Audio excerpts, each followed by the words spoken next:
Hi everyone, welcome back to my YouTube channel. আমি বেরিয়েছিলাম পুচুদের বাড়ি যাবো বলে। তো তার আগে করে নিলাম বেশ কিছু কাজ। আমি এখানে নিলাম দুটো গোলাপ আর এরকম কিছু ফ্লাওয়ার নিয়ে সোজা চলে গেলাম স্প্ল্যানেটে গিয়ে আমি এখান থেকে কাঁচের চুড়ি কিনলাম কয়েকটা। চুড়ির শপিং শেষ করে চলে গেলাম হক মার্কেটের ভিতরে একটু চুড়িদার দেখতে। চুড়িদারগুলো বেশ ভালো ছিল, দামটাও রিজনেবলই ছিল। আমি সোজা চলে গেলাম একটা টয় শপে। সেখানে বেশ ভালোই বাচ্চাদের কালেকশন ছিল।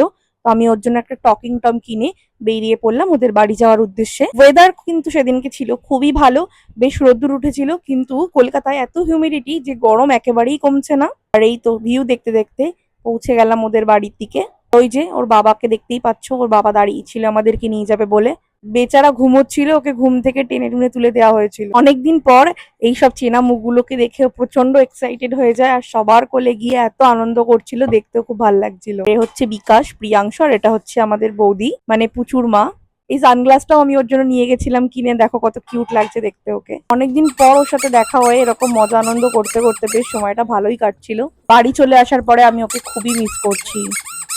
এত ফটো ভিডিও তোলার মাঝখানে ভাবলাম চলো আমার সাথে একটা ফটো ভিডিও করে নিক, বাট ও একদম ইন্টারেস্ট ছিল না, একটুও তাকাচ্ছিল না। তারপর চলে গেলাম ওর মায়ের সাথে কিচেনে একটু হেল্প করতে। ব্যাস এরপর খাওয়া দাওয়া করে আমরাও বেরিয়ে পড়লাম আমাদের বাড়ি আসার উদ্দেশ্যে। আর এ তো আমাদেরকে ছাড়ছিল না, আমার দেওয়া গোলাপি আবার আমাকে রিটার্ন করে দিল। সেদিন বিকালের পর থেকে ওয়েদারটা হঠাৎ করেই একদম চেঞ্জ হয়ে গেল। বৃষ্টি পড়লেই শহরটা এত সুন্দর হয়ে ওঠে, চোখ তো ফেরানোই যায় না। ব্যাস এবার বৃষ্টি এনজয় করতে করতে আমরা বাড়ি চলে আসলাম। আর তোমরাও সাবস্ক্রাইব করো আমার চ্যানেলকে। Till then tata.